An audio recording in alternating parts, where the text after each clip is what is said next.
तुम्हाला माहित आहे का? एक राजा होता, ज्याने तलवारीपेक्षा धम्माला जास्त ताकद दिली. राजा बिंबिसार एक पराक्रमी राजा. तो नुसता राजा नव्हता. तो भगवान गौतम बुद्धाचा पहिला आणि मोठा उपासक होता.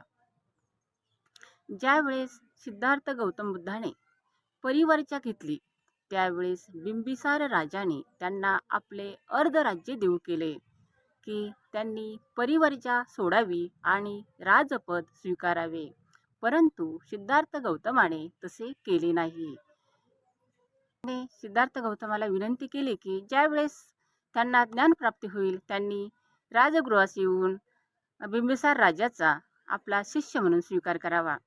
त्यानुसार गौतम बुद्धाने ज्ञानप्राप्ती झाल्यानंतर ते राजगृहास आले आणि बिंबिसार राजाने त्यावेळेस त्यांना आपले वेळुवन भिक्खू संघास अर्पण केले.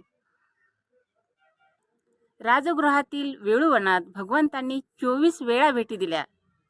बिंबिसार राजाने भिक्खूंना अन्न व वस्त्र दिले आणि राजसत्ता असूनही अहंकार सोडला. की खरा राजा तोच जो प्रजेच्या मनावर राज्य करतो. बिंबिसार नसते तर कदाचित धम्म इतक्या वेगाने पसरलाच नसता. कसा वाटला व्हिडिओ? कॉमेंट करून नक्की सांगा. आणि व्हिडिओ जर आवडल्यास तर चॅनलला नक्की सबस्क्राईब करा, लाईक करा, शेअर करा आणि कॉमेंट करा. नमो बुद्धाय. जय भीम.